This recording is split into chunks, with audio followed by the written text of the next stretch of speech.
Greetings, dear ones. I am Kryon of Magnetic Service.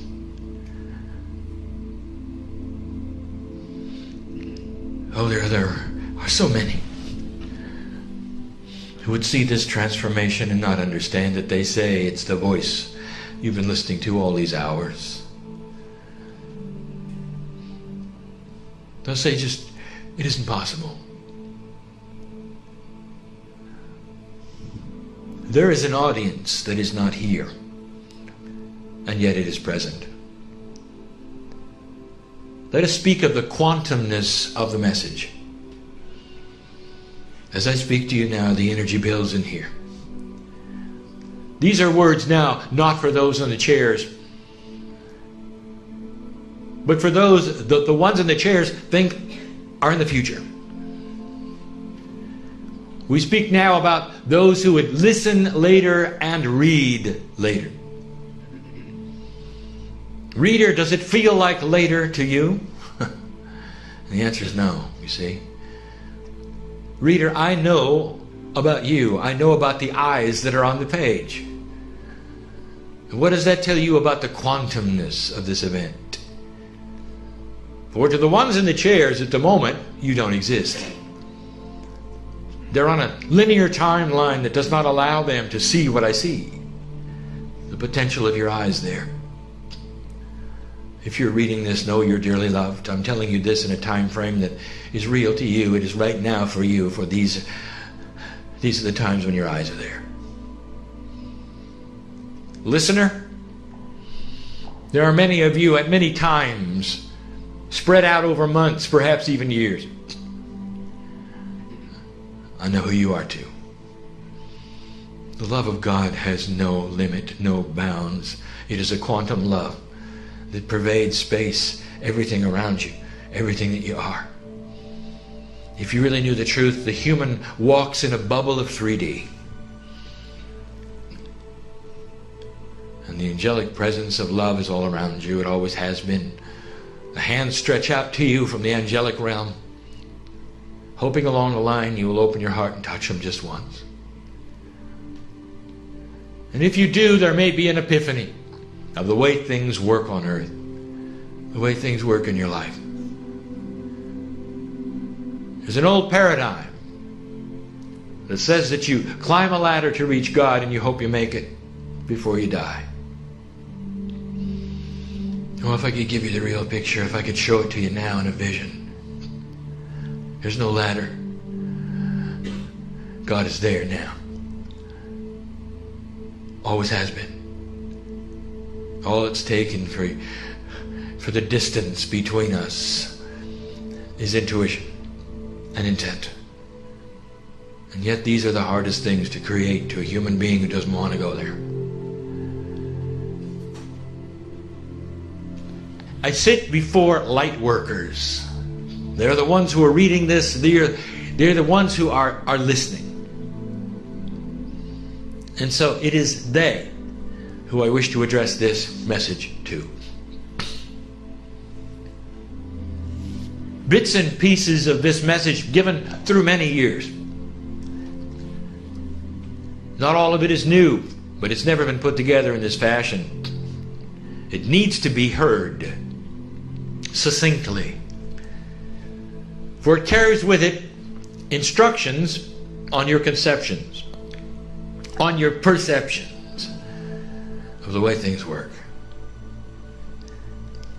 I'm going to entitle this message, The Common Misconceptions of Lightworkers. It's a teaching session. There'll be 6 points. And I'm almost ready to begin. But not yet. Not yet.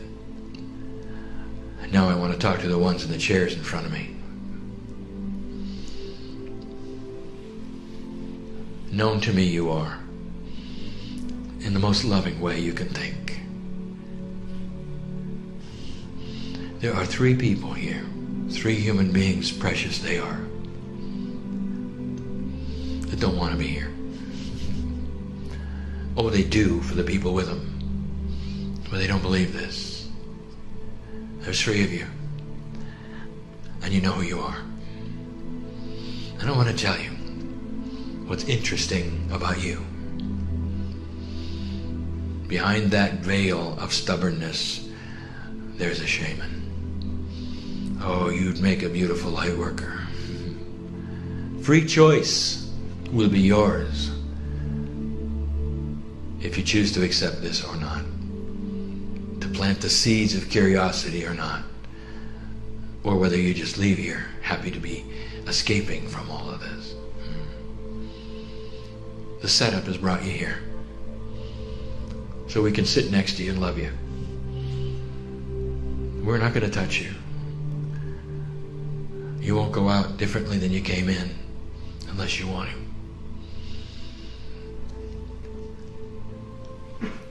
Most of those who sit in these chairs in this place you call Tempe are old souls. And the new energy of this planet is awakening you just exactly as it should.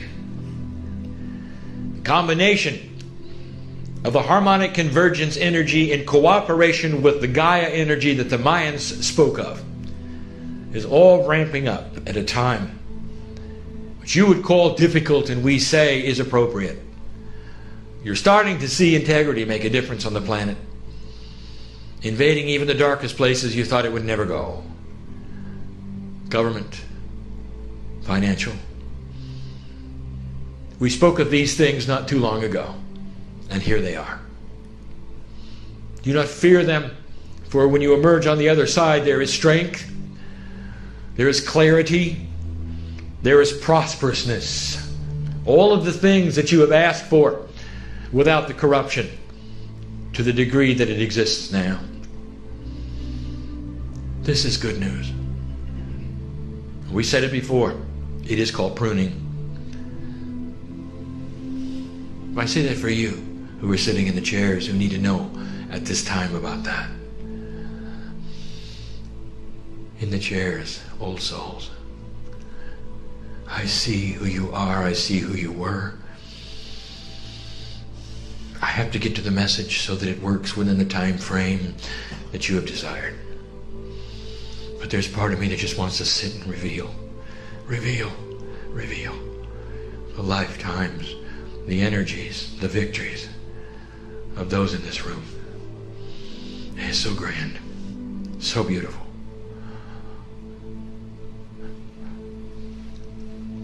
There is a difference between the old and the new energy, even of metaphysics.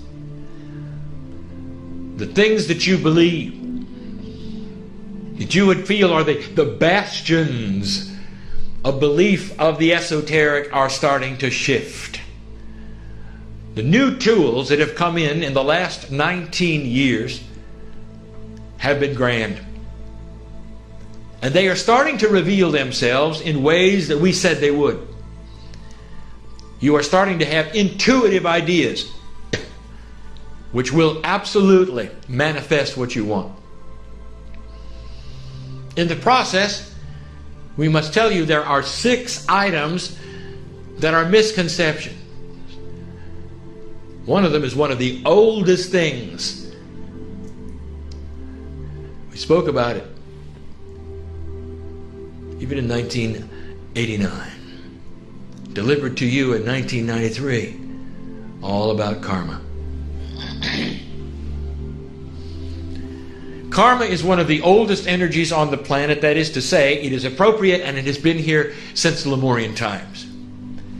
It is the setup, it is the engine of active expression, let us say, from human to human. Situational energy which manifests itself over and over and stays in your DNA, stays in the crystal in the cave of creation, belongs to you and is placed upon you when you get here. Some of the most ancient and profound religions on the planet, the belief systems of the Hindu, the belief systems of some of the originals on earth, the Buddhists, they go back thousands of years. They knew about karma. You've heard it all of your life. It exists. It's true. And when you're born, it is placed upon you like it always has been placed upon you. Situationally, it gives you a predisposed energy to go in a certain direction. Call it energy puzzles of life if you wish. And you do. And when we came into this plane and started channeling to you the messages, the first thing we said, that there is a new gift that voids karma. We even called it the implant, which is explained easily as the implantation of your intent to go beyond karma. That's what it is. Kryon, you mean that we don't need it? It would be detrimental. It's part of the old setup. If you haven't noticed, this earth is in a new energy pattern. A profound new energy pattern. The things predicted have not happened, and the things that will be predicted may not happen. For the human being is in charge. Your consciousness shifts from day to day. Large groups who pray a certain way, who think a certain way, can actually move what happens on the planet, which you think are accidental or synchronistic. You have control over them. You always have. But in this new energy, karma is not necessary. It is not needed. And when you come to the age and the place in your life, not to intellectualize it, but to realize it and feel it, you can move off of it. Intent is the key. It is not needed. So the first misconception we wish to tell you is that you're still involved in karma.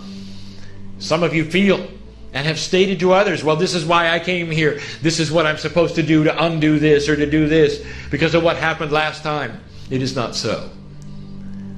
The first thing you should do is to remove yourself from the imprint that you were born with that might carry a past life impression. This is the first age where this ability is yours. That's number one. It is perhaps one of the most important ones you have. There are those in the room that are still upon certain karmic attributes. Karma is not something that occurs in a lump that you then throw away.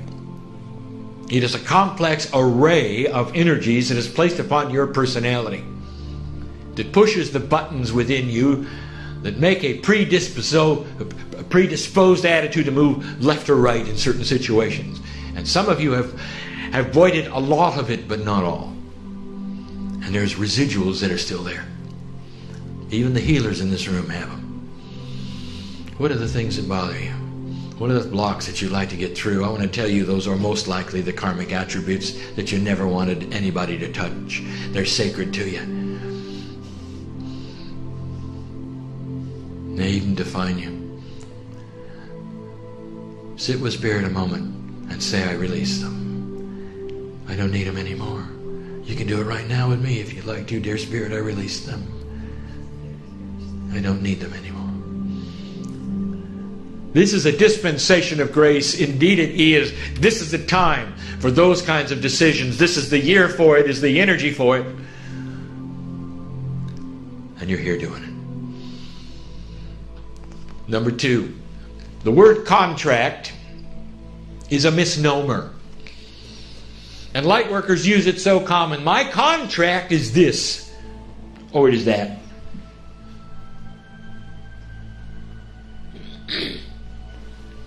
Again, you have a feeling that you have an agreement with God. There's something you're supposed to do.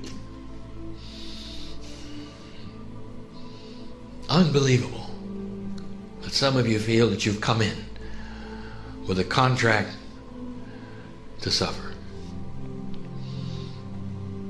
And you'll speak it out loud to others. Well, this time around, I know I'm going to have some trials and some tribulations. I have a contract to do this. I have to be here. I have to clean up this. I have to clean up that. I want to tell you, dear one,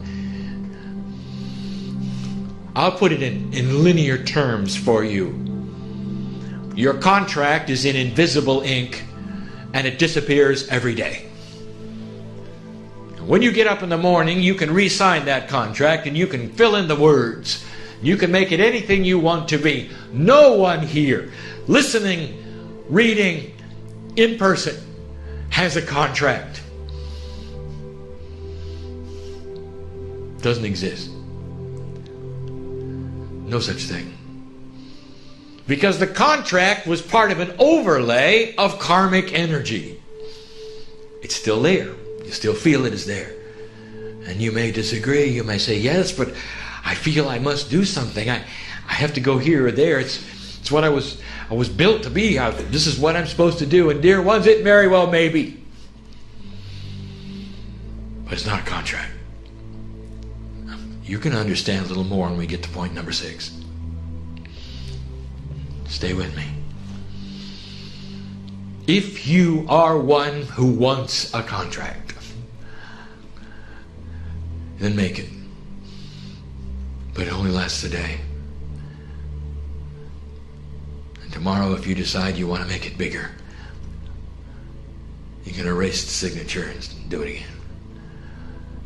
That's the power of the human being. You're not stuck in a groove where you've come in and you have to do something. Dear one, dear angelic being, dear awakening creature of God, you are all powerful. You can do whatever you want.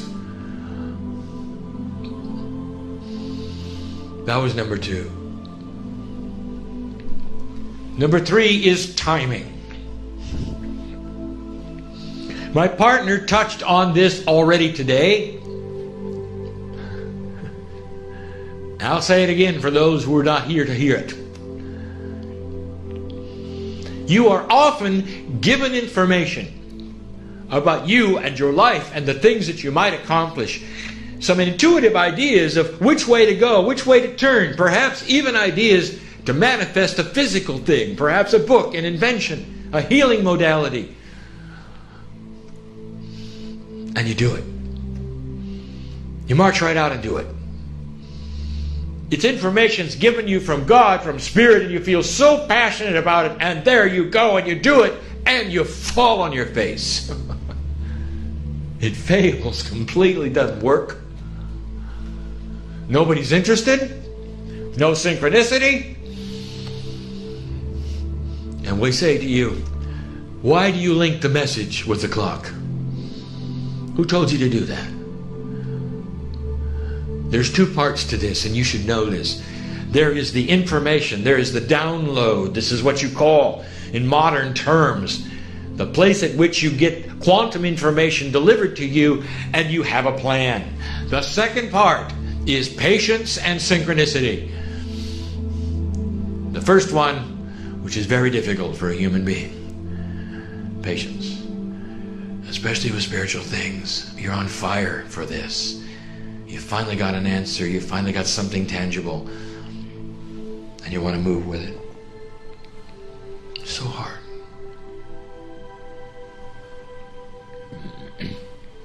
Synchronicity is the engine of manifestation. That is to say, you prepare, but you do not act. The next stage is to wait the energy to come to you. You're on a constantly changing timeline of reality. In that reality, there is a synchronistic place that will appear. It will push you into manifesting that which was given to you and the information you received at a quantum level. This is difficult, even for my partner to translate to you.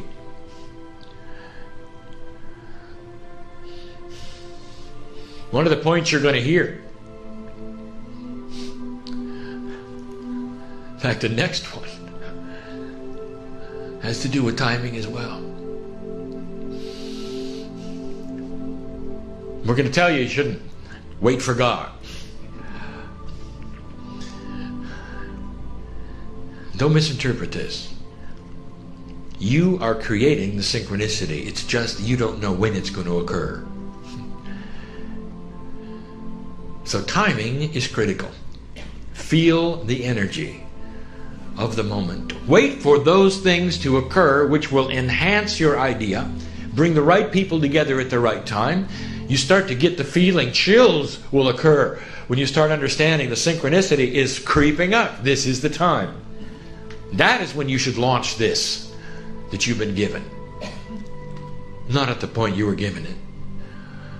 Disconnect the message from the timing, and you'll be far, far better off. And then, as my partner said earlier, for all of those of you who tried these things and failed, it is the human perception of reality to then put upon them the energy that they failed, and they are then thrown away. Who told you that? You put them on the shelf in all their beauty, and you wait for the synchronicity to illuminate them in all its beauty. When the vibratory rates are correct and synchronicity applies itself, the manifestation will occur. Now, I'm not just talking about things either. I'm talking about jobs, relationships, finances. All of these things work this way. All of them.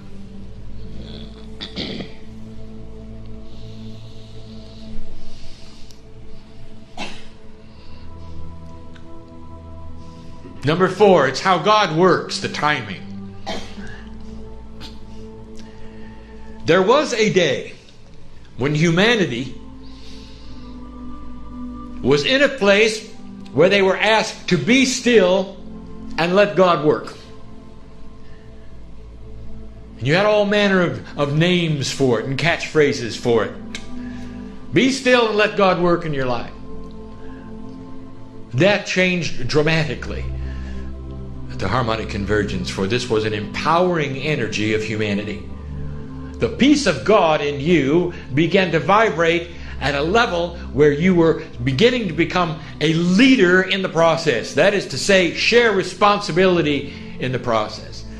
The idea of let go and let God sounds wonderful, and now it doesn't work. This is a total misconception, and here is the correct and proper way. And we tell you this, that you must stand up from where you are and push on the door if you expect action. And on the other side of that door of intent is a hand that loves you. It is the hand of God, it is the hand of the higher self, the hand of spirit, if you will. It has always wanted to be touched, ready for you to take a hold of it, ready for you to grab it. If you want to manifest something, it's not going to come and fall in your lap. Those were the old days. Because you are now an active piece of the energy of manifestation. This is the new role of the light worker. You get up and you start pushing on the doors, searching for the synchronicity that will allow the timing to occur. It's you who makes it happen. Well, Kryon, you just told us a moment ago we're supposed to wait till the synchronicity comes along. No. You're supposed to be patient until you push on enough doors and the synchronicity comes along. That's what I said.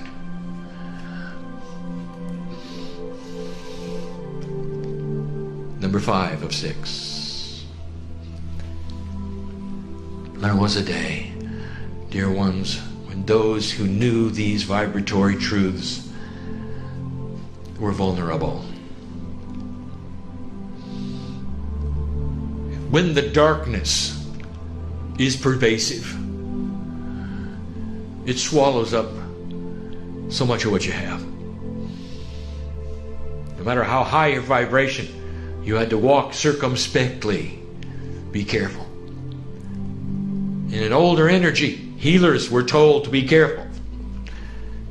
Where there was energy of sickness and low vibratory rates which could slop, as you want to say, onto them and in their auric fields, in the interdimensional fields of DNA, transfer one from another. You were told to be careful. Protect yourself, is what you were told. And now we tell you differently. It's almost like a switch was thrown. What happened in the harmonic convergence? And subsequent to that, almost 20 years later, almost a generation later, you stand here with the ability to strike a light in your personality, in your body, that is so bright that there is nothing that'll touch it. Listen to me. Nothing that'll touch it. You push light so hard, there isn't one piece of darkness that can get in. Wherever you go, If your light is pure, you will not be touched by any dark thing. If your light is pure, there's no sickness that you have to be afraid of when you go to do something so profound as heal someone. You can get right into somebody's aura who is unbalanced and look them in the eye and not be afraid that you might also get it. That's all gone. That's all gone. Think of yourself as pushing light, always pushing light, lighthouse. And there's not a piece of darkness getting close to you. You ought to celebrate that. That is such a difference between the old and the new. You ought to celebrate it. As I've said so many times, where is the statue built for these gifts? Where is your celebration? Where are the songs that should be written for how much you've grown?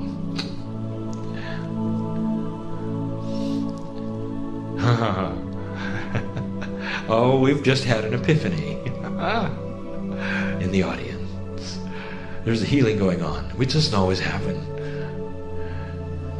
There's only one attribute left, but let's stop for a moment. I want to tell you what light workers do for light workers. There's someone here on the edge of a healing, and I'll tell you, I'm not going to give a name. I'll say that's why they came. I want you to turn your light on them, even though you don't know who it is, because you're in a quantum state with them and you know family right now.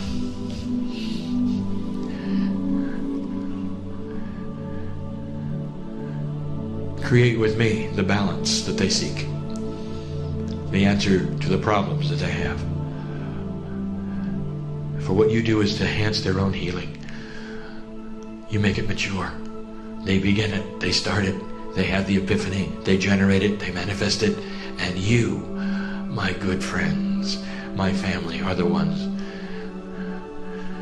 who pull the covers on, tuck them in, and make it go away. That's a metaphor for a child in fear who goes to sleep at night, safe and sound. I want to tell you, dear one, it's about time you had peace over this. You could walk out of here. You don't have to worry about it. There's been a miracle here tonight. You'll only know about it later, but it's real and it's happened and the seed has been planted. Here's number 6. Kryon, I know I'm supposed to do something. I'm feeling it. I'm supposed to be something. You've awakened everything in me and I want to know what I can be. I have to do something. I feel there's a book, there's a protocol, there's a system. I want to study it. I want to go and heal people. I'd like to quit my job and travel perhaps, and I want to tell people about this, and I feel so strongly about this.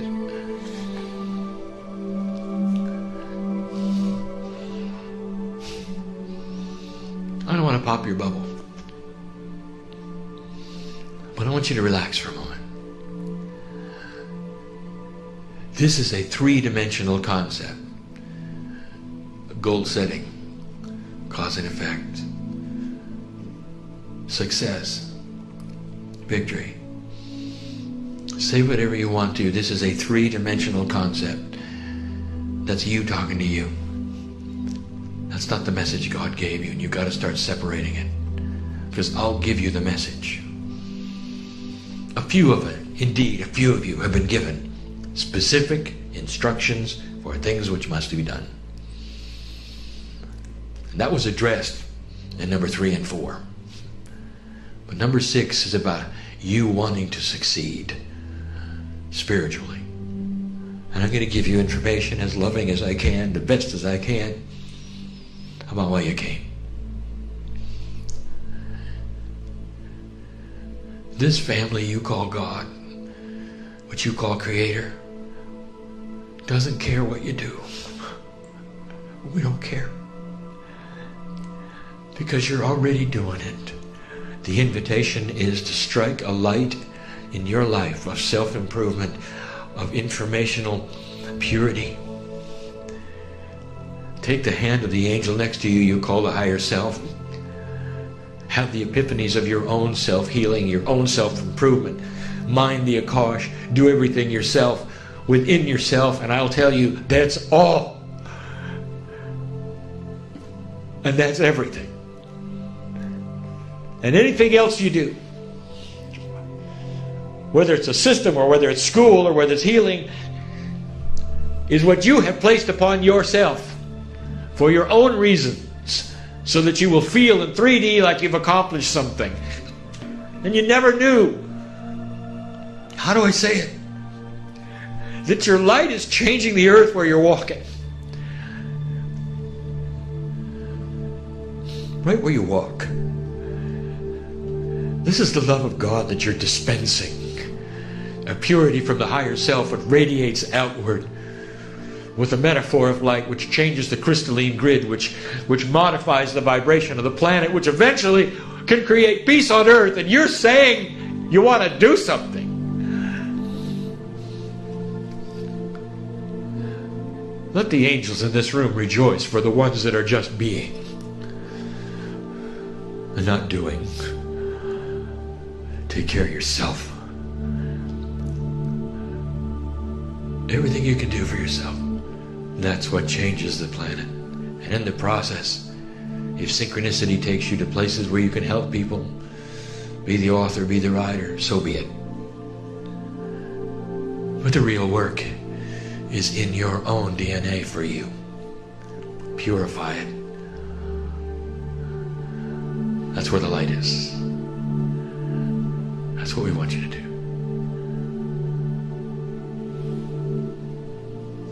And that's the message of today. May the listener and the reader understand that these principles remain sound, and they will for your lifetime.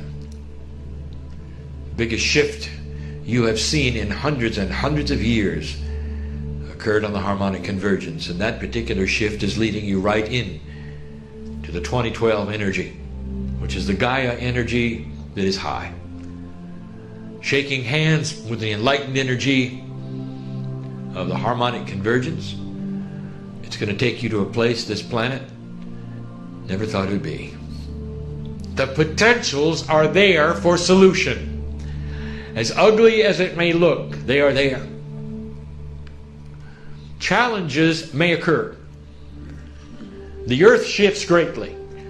The energy of the planet is shifting with your consciousness. I speak in the month of October 2008. October is the 10th month. It is a 1. It is new beginnings. There are things which will create new beginnings that potentially will happen this month. Potentials are not reality. They're not even predictions. They're potentials. And there are many of them. And one very large one. We're free to say this. For if nothing takes place whatsoever, I'll have another message of how you modified the potential.